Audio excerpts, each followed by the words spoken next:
우리가 지난주에는 죄하고 죄의 타락 이 부분을 우리가 지난주에 했습니다. 오늘은 이 죄와 타락이 어떠한 결과를 만들어내는가 요거를 해야 되는데 이 결과를 아는 게 굉장히 중요합니다. 이 결과를 모른다면 우리 주님이 왜 오셔야 되는가에 대한 궁극적인 질문이 생겨버려요.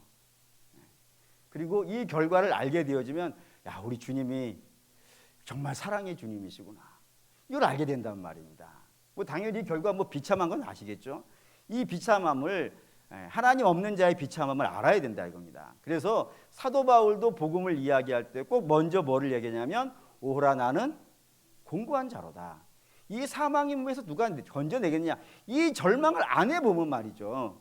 자기 자신에 대해서 이런 절망을 안 해보면은 주님이 어떠한 은혜를 내게 베푸시는지 그리고 그 은혜가 얼마나 대단한지를 정확한 무게를 잴 수가 없어요. 뭐하러 그러시나? 이 정도 알아서 내가 하면 되지? 이렇게 되어지는데 이 자신에 대해서 이 절망해 본 경험이 꼭 있어야 주님이 얼마나 큰 사랑을 베푸셨는가를 비로소 알게 되어지기 때문에 사도 바울은 자기를 그렇게 비참하게 까면서도 불구하고 이 예수를 증거하려고 하는 이야기들이 등장하더라 이겁니다. 그렇기 때문에 저와 여러분도 오늘 이 죄의 상태가 이 죄가 타락이 어떠한 결과를 만들어내는지를 이 웨스트민스터 소요리 문답을 통하여서 좀 확인을 해볼까 합니다. 첫 번째는 17문 읽어보죠. 이 타락이 인류를 어떠한 상태에 이르게 했나요? 답을 뭐라고 읽죠? 답을 읽습니다. 이 타락은 인류를 죄의 상태와 비참함의 상태에 이르게 했다 이겁니다. 그러니까 죄가 사람을 어떠한 상태로 만들어냈냐면 죄의 상태, 비참함의 상태. 이거를 우리는 한마디로 사망이라 한다 이거예요. 그러니까 우리가 일반적으로 사망이라고 하는 것과 성경이 사망이라고 하는 것은 좀 구분하실 수 있어야 된다 이겁니다. 일반적인 세상에서 사망이라고 하는 것은 몸이 죽는 거예요. 그걸 사망이라고 하지만 성경이 말하는 사망은 죄로 말미암아서 죄의 상태에 빠지는 거예요. 그리고 비참함의 상태에 빠지는 것. 이런 것들 우리가 자주 쓰는 표현으로 한다면은 하나님과 단절되어지면 저 상태에 들어간다 이거예요. 하나님과 연결되어져 있어야 되는데 하나님과의 관계가 끊어지면 우리는 죄의 상태에 들어가고 비참함의 상태에 들어가서 사망의 몸에 떨게 되어지는 그런 일이 발생이 되어진다 이겁니다. 그런 이제 여기 문제가 되겠죠. 그래서 구체적으로 한번 좀 살펴볼게요. 18문 있습니다. 사람이 타락한 상태에서 죄악됨이란 어떻게 이루어져 있나? 이게 뭔 말이냐면 죄의 상태가 뭐냐 이겁니다. 죄의 상태가 뭐길래 저렇게 표현하는가? 답도 읽고 가죠. 읽겠습니다. 사람의 타락한 상태에서 죄악됨이란 아담의 첫 범죄에 대한 죄책과 근본적인 의에 결핍된 것과 온 성품이 부패한 것인데 이런 것들을 일반적으로 원죄라 부르며 그 원죄에서 모든 범죄 행위들이 비롯되어 뒤따릅니다. 이 말이 겁나게 어려워요. 저런 걸 어떻게 처음 교회 나오신 분들 성경 공부를 시키는데 저런 어려운 말을 썼는지. 근데 우리는 이게 알아듣겠죠? 여러분 수준이 높으신 겁니다. 저게 죄의 상태라는 겁니다. 좀 하나씩 좀 구체적으로 본다면 이런 겁니다. 우선 맨 처음에 등장하는 게 원죄예요. 원죄. 근데 많은 분들이 원죄 이야기하면 저에게 와서 한두 번씩은 다 물어봤어요. 뭐라고 물어봤냐면은 원죄는 누가 지은 거예요? 아담이 지은 거예요. 근데 아담이 지은 것을 왜 아담인 후손이 우리에게 물려받는가? 너무한 거 아닌가? 지금 이 시대의 헌법도 그 연좌제를 거부하지 않습니까? 아비가 지은 죄는 아비가 그 벌을 받는 것이지 아비가 지은 죄로 자식이 벌을 받는 게 연좌제인데 아니 오늘날의 이 법도 그런 법을 허용하지 않는데 어떻게 성경이 그런 것을 허용하는가라는 의문들을 갖고 질문들을 많이 하시는데 이거 한번 볼까요? 에스겔 18장 에스겔 18장 요거를 읽으면은 좀 지금 그림이 좀 그려지기 시작할 거라 생각합니다. 에스겔 18장 20절이에요. 에스겔 18장 20절 읽겠습니다. 범죄하는 그 영혼은 죽을지라. 아들은 아버지의 죄악을 담당하지 아니할 것이고 아버지는 아들의 죄악을 담당하지 아니하리니 의인은 공의도 자기에게로 돌아가고 악인의 악도 자기에게로 돌아가리라. 이 에스겔에 분명히 이렇게 되어 있는 거예요. 아버지의 죄는 아들에게 물려진다, 안 물려진다? 안 물려지고, 아들의 죄는 아버지에게 이어진다, 안 이어진다? 안 이어진다 이거예요. 그러니까 본인이 지은 죄는 본인이 그 죄에 대한 값을 치르는 게 맞다 이겁니다. 이게 율법이에요. 율법에 이렇게 돼 있어요. 그럼 목사님, 성경도 연좌죄를 허용하지 않는데 아니 원죄는 예외입니까? 라고 하실 수 있지만 원죄에 대한 개념은 이게 아니라는 데 문제가 있다 이겁니다.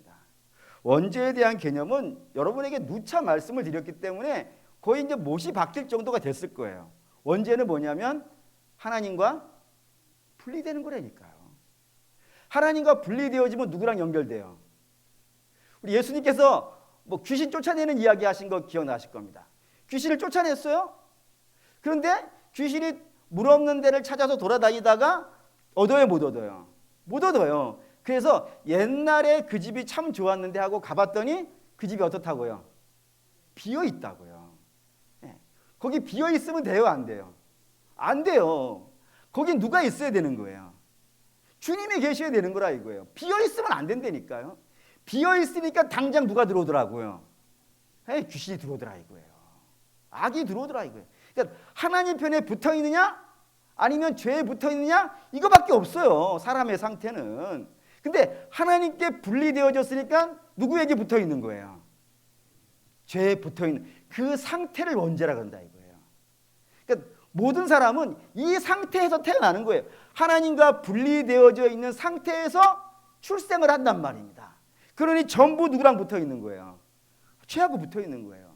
마치 가장 비슷한 예를 설명한다면 아버지가 노예로 태어났어요. 그러면 그 자식도 어떻게 태어나는 거예요? 노예로 태어나는 거예요. 여기에서 벗어날 길이 없는 상태가 되어지는 거예요. 또 다른 예를 든다면 이것도 들 수 있어요. 나무는 뭘로 안다고요? 나무는 뭘로 알죠? 열매로 알아요. 이거를 우리 주님에게만 연결시키지 마세요. 반대편도 마찬가지예요. 사과 나무는 반드시 뭐를 열어요? 사과를 열어요. 그러면 죄인은 뭐를 열어요? 죄를 열어요. 그러니까 죄의 지배를 받고 있는 자들은 지금 죄를 짓느냐 안 짓느냐는 건 다음 문제인 거예요. 그러니까 죄의 지배를 받고 있는 자들은 결국에는 어떻게 되더라고요? 죄를 짓더라. 지금 안 짓는 게 문제가 아니라니까요. 하나님께 붙어있는 자는 지금 의가 없더라도 결국에는요 의가 나온다고요. 왜요? 이번 주일날 제가 설교할 내용이지만 그의 의의 열매는 누가 만들어내는 거예요? 다시 얘기합시다. 한번 나와서 얘기합시다. 요한복음 15장 포도나무장이죠. 가지는 열매를 맺어요, 못 맺어요? 못 맺어요. 근데 그 가지가 열매를 맺으려면 어떻게 해야 되는 거예요? 나무에 붙어야 돼요. 그럼 나무에 붙으면 그 가지 열매가 가지로 말미암아 열려요. 나무가 열매를 맺게 만들어요. 나무가 열매를 만들어요. 다시 봐. 그래서 성령의 열매라 그런다고요. 그러니까 우리에게 나는 열매는 주님이 열심을 낸 거예요. 내가 만들어낸 게 아니고. 그걸 죄도 마찬가지라 이겁니다. 우리가 죄에 붙어 있으면 지금은 죄를 안 지을 줄은 모르겠지만 결국에는요 죄 져요. 그게 죄의 상태. 그런 상태에 빠져 있는 것을 원죄라 그런다 이겁니다. 그리고 이 원죄에 빠져 있는 자면 반드시 세 가지로 그 모습이 나타나는데, 첫째가 죄책, 두 번째가 의의 결핍, 그리고 세 번째가 성품이 부패. 성품이 부패한다 이거예요. 이 모습으로 나타난다 이거예요. 그럼 하나씩 보면은 죄책이라는 건 뭐냐면은 죄책감이, 우리가 쉽게 말하면 누구에 대해서요? 하나님에 대해서 죄책감을 가져요. 그래서 죄책감을 하나님께 갖기 때문에 늘 누가 무서워요? 하나님 무서워요. 하나님 무서워요. 하나님이 없었으면 좋겠어. 왜요? 하나님이 있으면 내가 벌 받을 것 같으니까. 하나님이 없었으면 좋겠어. 왜 불신자들이 그렇게 무신론을 주장창 주장하냐면, 저들에게 신이 있으면 어떻게 되는 거예요? 저들에게 심판만 남는 거 아니겠어요? 그러니 심판을 안 받으려면 어떻게 해야 되는 거예요? 하나님 없다 그랬단 말이에요. 마치 그 모습이 꿩이 대가리 받고 있는 것과 똑같다고요. 꿩은 머리라고 안 하는 거예요. 꿩은 대가리라 그러는 거예요. 꿩이 왜 대가리를 나무숲에 받고 있어요? 사냥꾼이 자기를 쏠라 그러는데 사냥꾼에게서 내가 피하는 방법은 내가 사냥꾼을 안 보면 사냥꾼이 피한다고 생각하는 거예요. 이런 걸 뭐라 그래요? 미련하다 그러는 것이지. 엉덩이는 이만큼 보이는데 내가 자기만 안 보면 사냥꾼이 없는 건 아니잖아요. 근데 이 사람이 그렇다고요. 하나님이 계시는데 내가 하나님이 없다 그러면 하나님이 없어지는 줄 안단 말이에요. 그렇지 않다 이거예요. 그런데 하나님 무서워서 하나님 늘 피해 다니고 하나님 없었으면 좋겠어요. 이거 처음부터 그랬어요. 한번 보시죠. 창세기 3장 8절. 로마 접지 마시고요. 로마 접지 마시고 창세기 3장 8절. 창세기 3장 8절 읽겠습니다. 그들이 그날 바람이 불 때 동산에 거니시는 여호와 하나님의 소리를 듣고 아담과 그의 아내가 여호와 하나님 낯을 피하여 동산 나무 사이에 숨은지라. 하나님을 숨는다 이거예요. 하나님이 두려워서 숨는 모습, 이게 죄책의 모습이라고요. 마치 범죄자가 세상에서 제일 무서워하는 건 뭐예요? 경찰이잖아요. 그래서 저기 앞에 경찰만 있어도 떨지 않습니까? 저만 떨고 있는 거 아니죠? 무섭다 이거. 경찰을 보면 떨듯이 죄인들은 하나님 보면은 두려움에 빠져요. 그런 모습이 죄책이고, 두 번째는 의의 결핍이라고 되어 있습니다. 원래는 의가 결핍했다는 거예요, 안 했다는 거예요? 안 했어요. 왜 의가 첫사람에게는 결핍하지 않았냐면은 첫사람은 어떠한 모습으로 지어졌으니까 하나님의 형상으로 그 완벽한 의를 가지고 있는 거예요. 그렇기 때문에 첫사람의 죄가 심각한 겁니다. 간혹 어떤 분들이 이렇게 제게 물어보셨어요. 목사님, 아담 참 미련합니다. 그래서 왜 미련하다고 생각하세요? 하고 물었더니, 아니 선악과 안 따먹으면 되지. 뭘 따먹고 난리냐고. 나 같으면 안 따먹었을 거라고. 근데 여러분 다시 생각해 보셔야 돼요. 아담은 완전한 의를 가지고 있는 사람이라니까요. 그러니 그가 판단도 완전한 거예요. 우리는 완전한 사람이 아니라니까요. 우리는 불완전한 사람이라고요. 근데 완전한 사람도 타락하는 게 사단의 유혹이라니까요. 우리는요, 아담은 그거 하나 범죄하지만 우리는 선악과 따먹는 정도가 아니죠. 선악과를 그냥 박스차로 갖다 놓고 먹고 앉아있잖아요. 그 정도로 하고 있다니까요. 그게 원죄의 모습이에요. 완전한 자도 타락해가지고 의의가 없어져 버리는 그런 모습이고, 세 번째는 성품이 오염됐다라고 되어 있다 이겁니다. 물론 우리 아시다시피 첫사람의 성품은 어땠을 것 같으세요? 확인하죠. 2장 19절, 창세기 2장 19절. 첫사람의 성품. 제가 부러워하는 성품 중에 하나예요.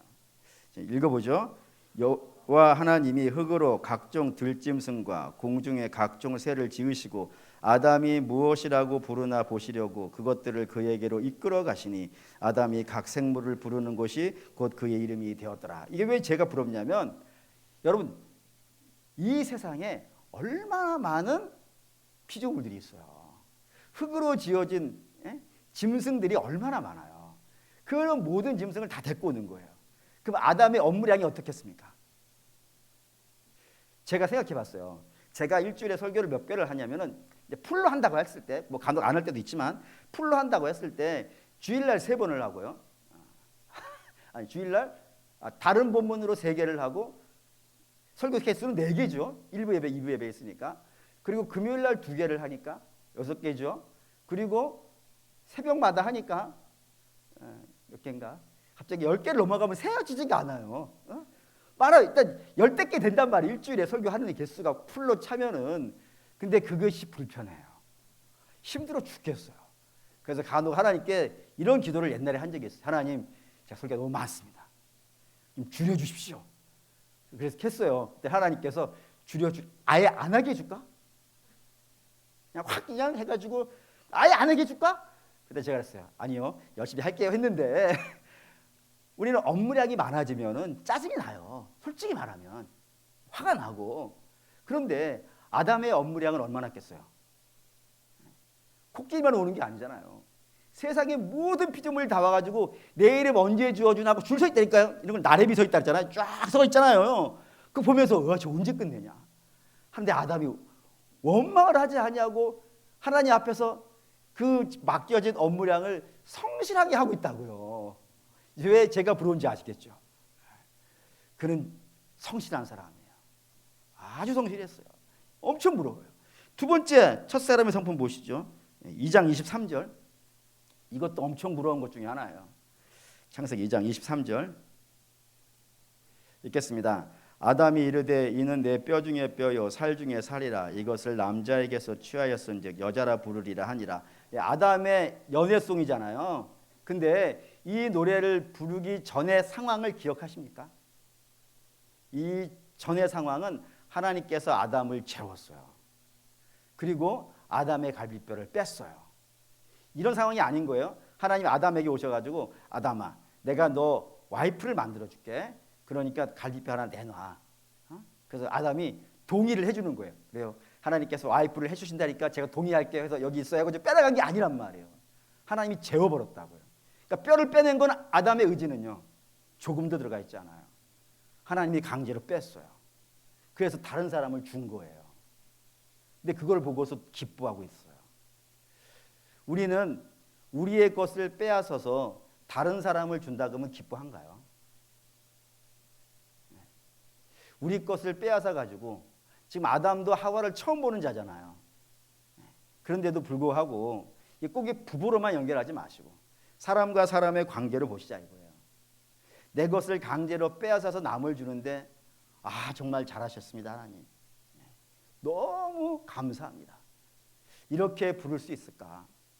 내 이웃을 뭐 가족이야 그럴 수 있다라고 치더라도 더 나아가서 우리도 사실은 이 교회 안에 모여 있는 사람들은 식구잖아요. 같이 성찬을 먹고 있는 식구. 그 식구를 보호해주고 그 식구가 안전할 수 있도록 안전을 지켜주고 그를 위해서 기도해주고 그를 선한 길로 인도해주고 그가 잘 되어지면 배 아프지 않고 기뻐하고 그가 아프면 같이 괴로워해주고 그런 모습이 사실은 잘 안 되는데 첫사람은 그런 모습이 되어지더라 이겁니다. 그런 신비로운 모습을 가지고 있었는데 이 원죄가 하나님과의 단절되어짐으로 인하여서 이 모든 관계가 다 깨져버린 거예요. 다 깨져버리고 나타나는 것들이 있더라 이겁니다. 그 나타나는 것들이 그 모든 행위들이에요. 그러니까 원죄라는 건 이렇게 생각하셔야 돼요. 원죄는 나무고요. 그 나무에서 달려지는 열매들이 모든 범죄 행위고 그걸 성경은 자범죄라고 한다 이겁니다. 그런 자범죄들이 등장해요. 근데 그 자범죄들이 나타나는 형태를 보면 이렇게 나타납니다. 세 가지 형태로 되어 있어요. 첫째는 지식이 타락해요. 이런 원죄가 발생이 되면은 어떤 모습으로 나타나냐면 지식이 타락을 하고 두 번째는 감정이 타락하고 감정이 타락을 하고 세 번째는 의지가 타락해요. 이게 왜 중요하냐면 하나님의 형상을 일반적으로 학자들은 지정의라고 불러요. 완전한 지식, 완전한 감정, 완전한 의지. 이게 하나님의 형상인데 원죄로 말미암아서 하나님과의 관계가 깨어짐으로 말미암아서 이것들이 다 깨진다 이거예요. 깨져서 나타나는 모습들이 있어요. 가장 중요한 모습. 첫째, 지식이 무너지면은 이 지식이 어떤 지식일 것 같으세요? 당연히 두 가지 지식이에요. 첫 번째 지식이 중요해요. 사람이 하나님부터 완벽한 지식을 가지고 있을 때 저가 완벽하게 가지고 있는 것이 하나가 있었다 이겁니다. 그게 뭘까요? 하나님에 대한 지식이에요. 하나님이 누군지를 알아요. 근데 원죄로 말미암아서 죄가 지식이 타락해버리면 누구를 잃어버리겠어요? 하나님을 잊어버려요. 하나님이 누구인지를 몰라. 그래서 신이 있는 것 같아. 하나님의 형상을 가지고 우리가 만들어져 있는데 그 형상이 깨어졌단 말이에요. 죄로 말미암아서. 근데 깨어졌지만 부스러기는 안에 있겠어요? 없겠어요? 있죠. 근데 그 부스러기로 인하여서 신이 있다는 감각은 있단 말이에요. 신이 있다는 감각은 있는데 그 신이 하나님이라는 지식은 없는 거예요. 그럼 뭐를 만들어내겠어요? 우상을 만들어내는 거예요. 왜 우상이 이렇게 등장하는지 아셔야 된다 이겁니다. 하나님에 대한 지식이 무너져서 하나님이 누구인지를 모르고 하나님께서 우리에게 무엇을 원하는지를 모르고 하나님의 뜻이 뭔지를 모르니까 우상을 만들고 그 우상에게 경배하는 그런 모습으로 등장하더라 이겁니다. 이게 첫 번째 지식의 오염이 나타나는 것이고, 또 하나는 사람이 지식을 가지고 있을 때는, 사람이 온전한 지식을 가지고 있을 때는 첫사람들 앞에 짐승들이 와요. 짐승들이 왔을 때 저들에게 뭐를 지어준다고요? 이름을 지어준다고. 여러분, 이름을 지어준다는 건 굉장히 중요합니다. 그 김춘수라고 하는 시인이 꽃이라고 하는 시에서 이거를 기가 막히게 썼어요. 뭐라고 했냐면은 내게 적합한 이름을 지어달라는 거예요. 그러면 내가 그에게 가서 꽃이 되겠다 이거예요. 무슨 말이냐면은 이름은 누가 짓냐면 사랑하는 자가 지어요. 그러니까 아담이 모든 피조물들을 어떻게 하는 거예요? 사랑하는 거예요. 사랑하기 때문에 그 이름에 적합한, 그의 모습에 적합한 이름들을 지어주고 있는 거라 이겁니다. 그게 완벽한 지식이었어요. 그런데 이 죄로 말미암아서 지식이 타락한 다음부터는 사람을, 이 새 세계를 세워주고 살아가는 지식이 나오지 않아요. 그 지식이 다 어디로 가는지 아십니까? 여러분, 이 땅에 지식이 있어요. 지식이 있는데 그 지식으로 예를 들어서 반도체 같은 걸 만들어요. 반도체 같은 걸 만드는데 그 반도체를 만들어서 최고의 정점에 올라가면 그걸로 뭐 하는지 아십니까? 그 무기를 만들어요. 그러니까 최고의 기술이 최종적으로 적합해 완성되어져 있는 곳이 어디냐면 다 사람 죽이는 거예요. 예를 들어서 다이나마이트도 그래요. 다이나마이트를 맨 처음 만든 사람이 누군가요? 노벨이에요. 노벨이 다이나마이트를 만들 때는 원래 폭탄을 생각하고 만든 게 아니에요. 사람 죽이는 걸 목표로 만든 게 아닙니다. 건설 현장에 도움을 주려고, 사람에게 도움을 주려고 다이나마이트를 만들었어요. 그런데 사람은 그거를 건설 현장에 써야 되는 거를 건설 현장에 쓰지 않고 뭘로 바꿔버리는 거예요? 폭탄으로 바꾸는 거예요. 그래서 그 노벨이 그게 너무 충격적이었던 거예요. 나는 이런 목적으로 만들지 않았는데, 내가 다이나마이트를 만든 것은 이거로 인류에게 도움이 되고, 산을 뚫어서 터널을 만들고, 어떤 뭐 땅을 뚫어서 건물을 지어내고 이런데 유익하게 하려고 그것들을 내가 만들었는데, 사람들이 그걸 갖고 폭탄을 만들어 전쟁을 하니까 이게 너무 마음이 아파가지고 그가 수많은 돈을 벌어가지고 만든 상이 노벨상이에요. 그리고 노벨상의 최고로 존경받는 상이 뭔지 아십니까? 이게 평화상이에요. 희한하죠? 폭탄을 만든 사람이 평화상을 만들어내는 거예요. 인생이 그래요. 그러니까 사람이 가지고 있는 지식은 그 지식이 온전치를 못하여서 그 지식으로 하는 것이 결국에는 죽이는 일, 그런 거 한다고요. 뭐 우주선도 그래요. 우주선 어저께인가 미국이 가장 많이 우주선 띄워올린 나라잖아요. 근데 그 우주선 수없이 띄워올리는 미국에서 우주군을 만들었어요. 우주에서 전쟁하겠다 이거 이제. 우주 전쟁도 우리가 하겠다. 뭐든지 다 사람 죽이는 것 쪽으로 발전해 가는 거예요. 그게 사람이 가지고 있는 지식의 연약함이라 이겁니다. 그런 모습이 되어진다고요. 두 번째, 감정이 오염됐다고 그랬어요. 감정이 오염돼 가지고 사람들이 그 감정이 점점 어떻게 돼요? 잔인해져 가요. 잔인해져 가요. 그래서 이런 표현 있지 않습니까? 내 눈에서 눈물 나면 내 눈에서는 피눈물이 나요. 그렇지 아니하고서는 내가 견디지를 못해요. 사랑도 그렇죠. 첫사람의 사랑이 태폐적이지 않았잖아요. 너무 서로 벗었으나 부끄러워하지 않았더라. 이게 첫사람의 사랑이라고요. 근데 이 죄로 말미암아서 이 사랑이 무너지니까 그 다음에 등장한 게 뭐예요? 음란이 등장한다고요. 그러니까 에덴에는 음란이 없는 거예요. 에덴은 음란이 없고 벗었으나 부끄러워하지 않는 그런 온전한 사랑이 있었는데 그 뒤에 음란이 등장하는 이런 모습으로 등장하더라 이겁니다. 뿐만 아니라 그렇죠. 세 번째는 의지가 오염됐다 했어요. 의지가 오염됐기 때문에 이런 일이 벌어져요. 로마서 보시죠. 7장 19절. 로마서 7장 19절.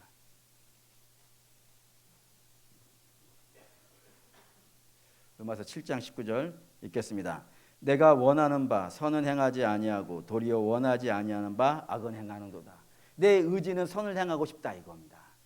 근데 그 의지가 오염되어져서 그 의지로 선을 행하지 못하고 도리어 뭐를 한다고요? 악을 행하더라. 요게 자범죄의 모습들이에요. 그래서 이걸 좀 로마서 오늘 본 거로 보시죠. 로마서 1장 21절. 로마서 1장 21절. 뭐 읽었으니까 눈으로 따라와 주시면 될 것 같아요. 하나님을 알되 하나님을 영화롭게도 아니하고 감사하지도 아니하고 오히려 그 생각이 허망하여지고 그 마음이 미련함에 마음이 어두워져서, 그러니까 하나님과의 관계가 무너져가는 겁니다. 이게 원죄의 모습이에요. 그러니까 하나님과 관계가 끊어진 상태예요. 끊어지자 그 뒤에 네 가지 자범죄들이 등장하는데 24절 25절에는 뭐겠어요? 더러움에 내버려둬 가지고 저들이 우상 숭배를 하더라 이겁니다. 그리고 26절과 27절에는 저들을 하나님께서 내어버려 두셨기 때문에 음란이 등장하더라고요. 그리고 세 번째는 하나님께 저들을 내어버려 두시니까 저들이 모든 악행들을 행하더라고요. 28절부터. 그리고 마지막 1장 32절 거기에는 하나님이 내어버려 두시니까 저들이 그릇된 것을 옳다라 그런다고요. 가치관이 오염되어져 버리더라 이겁니다. 이런 모습이 되어져 가는 거예요. 이게 자연스러운 겁니다. 하나님과의 관계가 깨어진 사람은, 사망에 구한 사람은 이런 원죄의 모습을 갖게 살고 되어지고, 이런 모습 속에서 이런 것들이 등장해가지고 자연스럽게 이런 모습이 된다 이거예요. 마치 사과나무가 사과를 열어내듯이 죄인들은 이런 모습으로 가는 상태에 놓여게 되어진다라는 겁니다. 그래서 분명히 좀 이해하실 수 있어야 돼요. 원죄는 상태, 우리가 어떤 상태에 있는가라는 걸 설명하는 것이고, 자범죄는 행위예요. 그러니까 이 두 개가 헷갈리면 안 돼. 그러니까 우리가 이런 행위를 하는 것은 이런 상태에 있기 때문에 이런 행위를 한다. 이것이 저 죄의 타락의 결과로 등장한다 이겁니다. 그러면 두 번째 보시죠. 19문 보시죠. 읽겠습니다. 사람의 타락한 상태에서 비참함이란 무엇인가? 아까 원죄로 말미암아서 사람이 죄로 타락함으로 인하여서 죄의 상태에 들어갔고, 또한 비참함의 상태에 들어갔다고 했죠. 저 비참함의 상태가 어떤 모습인지를 이렇게 설명했습니다. 답을 볼게요. 읽겠습니다. 모든 인류는 그들의 타락으로 하나님과의 교제에서 끊어져서 그의 진노와 저주 아래 있고, 살면서 모든 비참함을 면할 수 없으며 죽게 되고 영원한 지옥의 벌을 받게 되는 것입니다 라고 했어요. 저게 비참한 상태라고요. 다시 맨 처음에 죄로 타락해가지고 뭐가 무너지더라고요? 하나님과의 관계가 끊어졌다. 저게 원죄라고요. 저 원죄의 상태가 되어지면 비참함에 빠지는데, 그 비참함에 빠지는 게 총 네 가지라 이겁니다. 첫 번째는 뭐라고요? 진노와 저주라고요. 이거 여러분 잘 기억하셔야 된다 이겁니다. 이거 에베소 2장 2절 3절 볼게요. 에베소 2장 2절 3절. 진노와 저주의 상태라는 게 어떤 것인지를 한번 보자 이겁니다. 2절 3절 읽을게요. 그때 너희는 그 가운데에서 행하여 이 세상 풍조를 따르고 공중의 권세 잡은 자를 따랐으니 곧 지금 불순종의 아들들 가운데에서 역사하는 영이라. 전에도 우리도 다 그 가운데에서 우리 육체의 욕심을 따라 지내며 죄와 마음에 원하는 것을 하여 다른 이들과 같이 본질상 진노의 자녀였더니. 죄인이 어떤 사람이라고요? 본질상 진노의 자녀라고요. 하나 더 갈까요? 갈라디아서 3장 10절. 갈라디아서 3장 10절. 이게 비참함이에요. 이게 비참함이라고 그러는 거예요. 3장 10절 읽겠습니다. 무릇 율법 행위에 속한 자들은 저주 아래 있나니 기록된 바 누구든지 율법 책에 기록된 대로 모든 일을 항상 행하지 아니하는 자는 저주 아래 있는 자라 하였습니다. 두 번째 저주라고요. 그러니까 하나님과 우리의 관계가 진노의 관계, 저주의 관계라 이겁니다. 이게 왜 비참함이냐면 원래는 이게 아니었기 때문에 그런 거예요.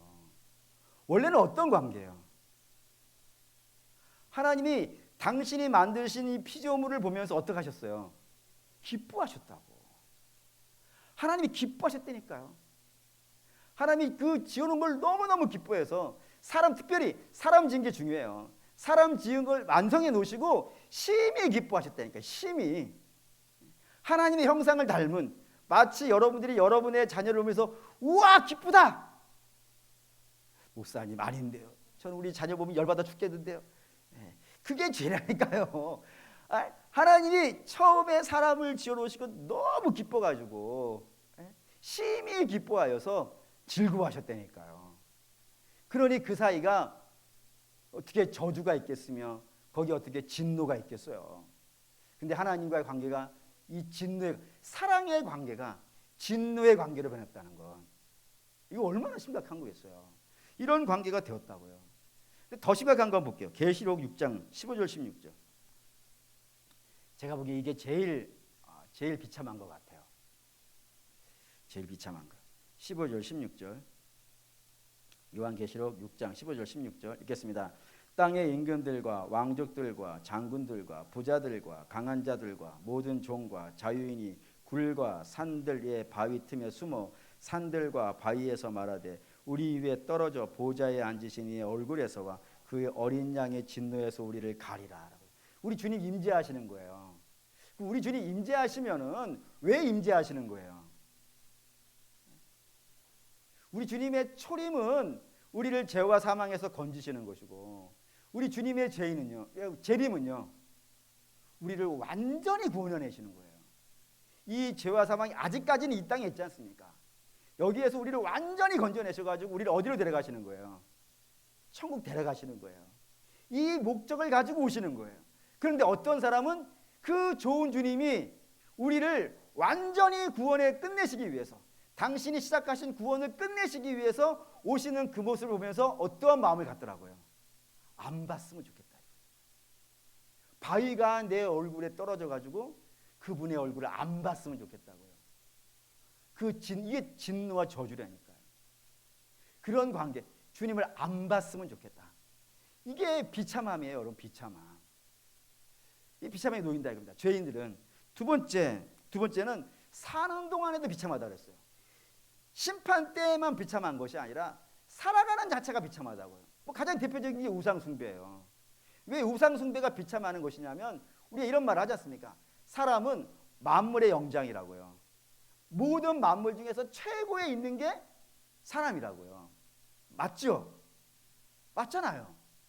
어느 피조물이 하나님의 형상을 가지고 있어요? 어느 피조물이 하나님의 아들의 보혈을 받아서 구원받는 자들이 있어요? 오직 하나님이 당신의 자녀에게 주시는 복 아니겠어요? 그런데 그 사람이 돌멩이 앞에 가서 절을 하는 게 이게 비참하지 않아요? 나무떼기 앞에 가서 절하는 게 비참하지 않습니까? 신문 쪼가지 딱 펼쳐놓고 거기에 어떤 사람들이 막 휘갈려 놓은 이야기는 있잖아요. 오늘 닭띠는 어디를 가라 뭐 이렇게. 그걸 보고 앉아있는 게 안 비참합니까? 아니 자기의 인생이 그거밖에 안 되나요? 그 비참하지 않습니까? 그 비참한 거예요. 제가 군산에 있을 때 저희 집에서 청소년 수양단이 있는데 거기 이제 걸어서 거기 이제 무슨 산이 하나가 있는데 이름이 있어 뭐 어쨌든 이제 군산으로 떠난 지 오래돼가지고 잃어버렸어요. 거기 가면은 절이 하나가 있어요. 그 앞에 지나가면 큰 불상이 하나가 있어요. 근데 그 앞에 지나가던 사람들 중에 그 앞에 절하고 하는 사람들이 있어요. 불쌍하지 않습니까? 아니 지가 돌보다 뭐가 못해? 뭐가 못해가지고 돌 앞에 가 절하고 복을 달라 그러는 거예요.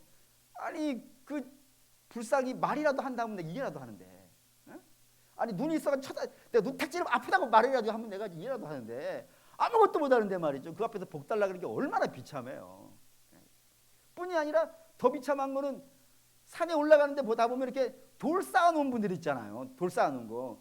그 도라에 가가지고 그 돌 떨어질까봐 하나 살짝 올려놓고 얼마나 불쌍해요. 등산이나 열심히 하지. 불쌍해요. 여러분 우상숭배만큼 사람이 비참한 게 없는 겁니다. 뿐만 아니라 뭐 사는 것도 비참하죠. 사랑이 없지 않습니까? 사랑이 없어가지고 살아가는 모습이 여러분 그거 비참하지 않습니까? 누가 내 거 빼앗아 갈 것 같고 서로 합심하지도 못하고 연합하지도 못하고 그렇게 살아가는 모습 비참하지 않습니까? 뿐만 아니라 이것도 좀 비참하지 않아요? 한번 예를 들어볼게요. 가정이 있고 돈이 있어요. 어느 게 더 중요해요? 뭐가 중요한지는 두 개 다 잃어버려 보면 알아요. 잃어버렸을 때 어느 게 더 비참하던가요? 가정이 훨씬 더 비참하죠. 돈은 잊어버리면은 다음에 어떻게 해가지고 벌 수 있잖아요. 물론 쉬운 건 아니에요. 잃어버렸으면 어떻게 해가지고 다시 벌 수가 있어요. 그냥 얘니까 저를 이상하게 생각하지 마시고요. 사기를 쳐서라도 벌 수 있어요. 도둑질을 해서도 얻어올 수 있어요. 그런데 예를 드는 거예요. 이상하게 생각하지 마세요. 여러분의 자녀가 죽었어요. 사기쳐서 자녀를 만들어낼 수 있어요. 남의 거 훔쳐와 자식을 만들 수 있겠어요. 그럼 이거 가정이 훨씬 귀중해요. 그런데 왜 이 얘기를 하냐면 사람은 돈을 벌기 위해서 가정을 희생시켜요. 그리고는 내가 가정을 위해서 일을 하는 거야 라고 얘기를 해요. 이상하지 않아요? 가정은 내팽개치고 돈 버는데 열심을 내는 거예요. 그리고 나서 돈을 이만큼 쌓았는데 자식들은 다 없는 거예요. 부모랑 관계없는 삶을 살고 있고 부모의 사랑을 못 누리고 살다가 다 커버려가지고 나중에는 부모님이 나하고 무슨 상관인가 이런 마음이 들어버린 일을 만든다고요. 그때 내가 번 돈 갖다가 줘서 아이패드 사준다고 돌아오겠습니까 사람이? 안 돌아오는 거예요. 안 돌아오는 거예요. 다른 예를 들어볼게요. 그 하나님과의 인터뷰라고 하는 책이 있습니다. 거기 이제 어떤 기자가 내가 하나님과 인터뷰를 한다면 이제 이런 식의 인터뷰가 있고 하나님이 이렇게 응답하시고 왔다라고 하는 마음에서 책을 쓴 거예요. 뭐 그건 그냥 책이니까 그냥 참고로만 들어두세요. 이런 내용이었어요.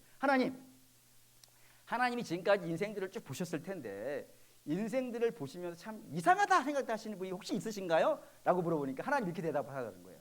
내가 참 여러 가지 이상한 게 있는데 특별히 이상한 게 있더라. 그게 뭐냐면은 돈을 벌기 위해서 건강을 희생시키더라 이거예요. 그리고 건강을 잃은 다음에 돈을 들여서 건강을 회복하려고 하더라고요. 이상하다 이게. 네? 우리는 사실 물질에다 더 많은 가치를 두고 있어요. 이 세상 사람들 하시는 거 보면은 마치 돈이 전부인 것 같아요. 자기도 갖다 바치고 자식도 갖다 바치고.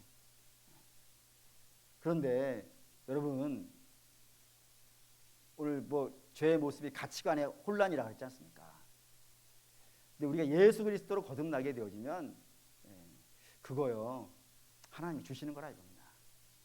그냥 욕심 없이 살아도 내게 주어진 오늘 하루를 그냥 살아도 하나님이 필요하시면 다 주신다 이겁니다. 근데 그게 믿어지지 않으니까 하나님이 나를 도와줄 걸 믿어지지 않으니까 헛된 욕심에 사로잡혀가지고 정말 지켜야 될 것들을 희생하며 살아가는 그런 모습이 되어지고 가는 것 이게 비참하지 않냐 이겁니다. 세 번째 비참한 것이라는 것은 사람은 그래도 그렇게 살다가 어떻게 된다고요? 죽는다고. 아무리 돈을 많이 버는 사람도 죽는다고. 아무리 권력을 많이 가져가지고 대단한 기업들을 만들어낸다 하더라도 결국에는 죽는다고요. 가장 비등한 예를 든다면 중국에 가면 자금성이라고 하는 청나라 때 성이 하나 있지 않습니까? 그 성이 세계에서 가장 큰 왕궁이에요. 그 왕궁을 지었던 사람들은 자기 나라가 영원할 거라고 생각했을 거예요. 이 왕궁에서 대대대대로 우리 자손들이 왕 해먹을 거라고. 그런데 지금 그 자금성의 주인은 누구예요? 관광객이지 뭐. 그러니까 관광객을 위해서 죽도록 그렇게 집 짓는 거예요. 그거는 중국의 자금성만 그런 게 아니라 우리나라 경복궁도 그렇잖아요. 원래 경복궁 임진왜란 때 다 소실돼서 없어진 거예요. 그거를 흥선대원군이 왕권을 강화시킨다. 왕권이 강하려면은 왕이 사는 집이 커야 돼. 해가지고 그 집을 짓는데 자기의 온 힘을 들였어요. 제일 안타까운 건 흥선대원군의 부인이 크리스찬인 건 아시나요? 근데 그 집에 복음이 들어갔음에도 불구하고 복음에는 꼼짝도 신경 쓰지 않고 오히려 복음을 박해하는 일에 온 힘을 쓰고 왕궁이나 열심히 지어서 백성들 것이나 뺏었다가 결국에는 그 집안도 망하고 지금은 그 왕궁이요. 우리 전주이시 계신가? 전주이시 게 아니에요. 지나가는 관광객 것이지. 성경 말이 딱 맞지 않습니까? 네가 그렇게 열심히 벌었는데 오늘 밤에 네 생명을 취하면 네가 지금까지 거두어들인 것이 누구 것이 되겠는가? 그게 죽음이라고요. 그러니까 사람 죽는데 결국에는 죽어서 사라질 것인데 그 사라질 것을 위해서 그냥 애달리는 거예요. 근데 죽는 것으로 끝나면 참 그나마 다행인데 그 뒤에 뭐가 있는 거예요? 우리가 알다시피 히브리서 9장 27절에 한 번 죽는 것은 사람에게 정한 것이고 그 위에는요 심판이 있다 했습니다. 그 심판이 영원한 지옥의 벌이 있다 이거예요. 지옥의 벌이 있는 줄도 모르고 내가 죽어서 하나님 앞에 가서 지옥의 벌을 받는다는 사실도 모르고 그렇게 살아가고 있는 게 비참하지 않아요? 내일을 준비하는 사람이 지혜로운 사람 아니에요. 그렇지 않습니까? 내일이 어떻게 되어질 거를 그래도 생각해보고 그거에 맞춰가지고 어떻게 좀 오늘의 인생을 바꿔보고 이게 지혜로운 거 아니냔 말이에요. 근데 사람은 내일에 대한 지혜가 없는 거예요. 당장 뭐 2022년 12월 내일이 17일인가? 내일 17일의 일은 생각할 수 있을지는 모르겠지만 그거보다 더 중요한 건 내일 2022년 12월 17일은 24시간만 지나가면 끝나는 것이라고요. 그런데 우리가 죽고 나서 하나님 앞에 섰는 것은요 그 영원한 심판이라고요. 뭐를 더 대비하고 있어야 되는 거예요. 영원을 대비하고 있어야 되는데 이 땅에 있는 사람들은 영원이라는 개념 자체가 없기 때문에 영원을 대비하지도 않고 그저 오늘 어떻게 사는 거예요. 무엇을 먹을까, 무엇을 입을까, 무엇을 다 해버렸나? 어쨌든 그런 모습으로 살고 있더라고요. 그게 비참한 거예요. 그래서 지혜로운 사람들은 사실 옛날에 이런 말을 썼습니다. 라틴어인데 라틴어로 안 쓸게요. 왜? 내가 모르니까. 한글로 쓸게요. 메멘토 모리. 메멘토 모리. 이게 뭐죠? 죽음을 생각하라 라는 뜻이에요. 라틴어로 쓰는 사람들이 지혜로운 사람은 죽음을 생각해야 된다. 네가 죽을 자리에 어떤 모습으로 서 있는지 이걸 생각해야 된다 정도였어요. 근데 우리는 진짜로 죽음을 생각해 봐야 돼요. 우리 죽음 다음에 하나님 앞에 어떤 모습으로 설 것인가, 그리고 하나님이 나를 보고 뭐라고 하실 것인가, 이거를 생각해 보셔야 돼요. 근데 어쨌든 이 땅에 있는 사람들이 이런 생각이 없다 이겁니다. 근데 비참해요. 그런 이거 상황이 심각하죠. 죄로 타락한 사람들은 죄의 상태에 있어요. 그리고 이런 비참한 상태에 있어요. 내일이 없어요. 그냥 오늘만 있어요. 그리고 살고 있어요. 여기에 희망이 없는 거예요. 그래서 여러분, 인생을 연구하는 사람들이 얻어낸 결론, 인생을 연구한 사람들이 얻어낸 결론은 인생은 희망도 없고 미래도 없고 꿈도 없고 염세적인 거예요. 절망적인 거예요. 그런 사람들을 위해서 누가 오시는 거예요? 메시아예요. 그러니까 메시아가 왜 오신지 아시죠? 메시아가 오지 않는 이상은 아무런 희망이 없는 거예요. 이 모습이니까. 여기에 무슨 희망을 노래할 만한 것이 뭐가 있겠습니까? 오호라 나는 공고한 사람이로다. 이 사망의 몸에서 누가 나를 건져내랴. 이게 죄인의 모습이에요. 그런데 놀라운 것은 그런 죄인을 구하시기 위해서 누가 오시는 거예요? 예수님이 오시는 거예요. 그게 메시아예요. 그러니 나의 상태를 모르면, 죄인의 상태를 모르면 메시아가 오심이 얼마나 위대한 것인지를 알 수가 없어요. 그냥 메리 크리스마스 정도뿐이겠지. 그건 세상 사람들도 그렇게 알고 있다 이거예요. 근데 우리는 그렇게 알면 안 됩니다. 정말로 비참한 상태에 놓여져 있는 우리를 위해 주님께서 우리를 그 비참함에서, 그 죄에서 건져내시기 위하여 당신의 몸을 십자가에 달아버리시는 거예요. 그리고 다 이루었다 하셨다 이 말입니다. 다 이루어진 거예요. 더 이상 할 건 없어요. 우리를 구원하시기 위해서 더 이상 할 건 없어요. 이번 주일에 할 거 다시 한번 힌트를 드릴게요. 자꾸 이렇게 힌트를 드리는 건 설교가 좀 어려운 것 같아. 자꾸 여러분의 그나마 금요일 날 오신 분들에게 힌트를 주시는 거, 드리는 거지. 다시 말해서 우리 주님이 다 이루셨다는 건요, 여러분들이 앞으로 어떠한 모습이냐, 이게 구원의 영향을 안 끼쳐요. 놀랍죠? 안 놀랍습니까? 여러분들이 설사 이러면 안 돼요. 이건 안 되는 거예요. 근데 잠깐 힌트를 드리는 거예요. 나쁜 사람 짓을 하더라도 여러분들이 하나님의 자녀이면은 구원에는 이상이 없어요. 놀랍지 않습니까? 왜? 주님이 다 이루셨거든요. 우리가 할 게 없어. 구원을 위해서 우리가 더 이상 할 게 없어. 저는 기대했어요. 아멘이 나올 거라고. 주가 다 하셨다니까요. 더 이상 우리가 거기다 뭐 얹을 게 없어. 내가 안 착해도 상관없어. 착해야 돼요. 하나님의 백성은 가야 될 길이 그리스도를 닮는 것 외에는 없다고 했어요. 그런데 하나님이 다 이루어버리셨기 때문에 할 게 없어요. 마치 이런 겁니다. 여러분들의 자녀가 착한 일 하면 이쁘죠. 공부 열심히 하면 이쁘잖아요. 그래서 가시도 갖다 주고. 근데 공부를 안 해요. 그래서 시험 빵점 받아왔어요.